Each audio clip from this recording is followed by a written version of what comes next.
So right now I want to show what it looks like outside of the store, what it looks like when there aren't necessarily any dogs around right now. It's like,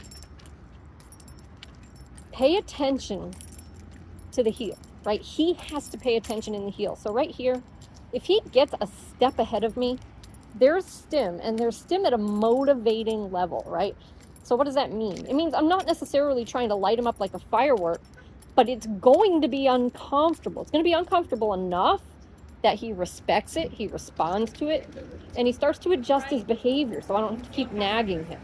Now, he's an incredibly anxious, overstimulated dog, so he is going to need more reminders, more corrections, more help than the average dog, more repetition, more time to improve. But that doesn't mean that I shouldn't see some improvement. So if I don't, I'm going to hold him more accountable.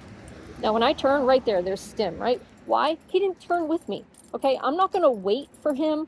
I'm not going to pull him to get him to come with me. He needs to come with me. So this 3, we're going to turn it up, right? So think about it. What difference, you see the difference there. What difference do you think that makes when we go into a place like this that's loaded with dogs and people and tight spaces, and even dog treats and toys and stuff that smells good? If I just have this dog out at the end of the leash, kind of doing whatever he wants, versus a dog that says, holy shit, I better pay attention, right? It's a different experience. Totally different experience. Hey, no. So that's not allowed. There's no sniffing in a heel, right? So some people say, oh, that's mean, it's militant. So you can see right here, I'm holding him super No. He wants to forge forward. And you have to have your mind made up, guys, that you aren't going to allow that. No.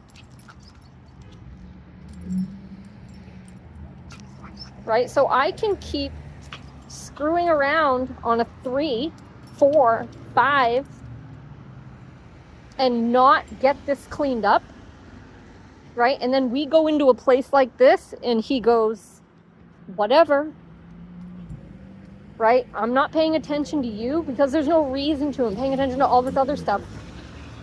Or I can turn it up a little bit. I can hold him more accountable. I can get him paying more attention. I can become more relevant, where he knows these boundaries, they really are enforced, and they're enforced in a way he cares about. And then when we go in there, so that was just a correction because his ears went up looking at this walker. We don't look at people like that. We don't look at dogs like that, especially dogs, but he reacts to people too, so it's not allowed.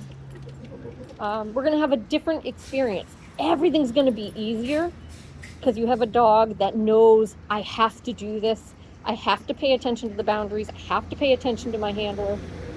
And it's just different. Now, it doesn't mean it fixes everything, but boy, oh boy, everything's going to be a lot easier. And when I stop, he does this. Good. So it's not to be mean, guys. It's like when you're dealing with intense reactivity, there's no room for, let's just let him do whatever he wants. Like there's no room for that. You have to become somebody that has expectations. Those expectations have to be clearly communicated to your dog, and they have to be enforced. And that's going to be a huge help for both you and your dog. And he did, like I said, he did great today. He did so well. So I'm excited for him and his owners. They have their work cut out for them, but life-changing stuff. So excited for them.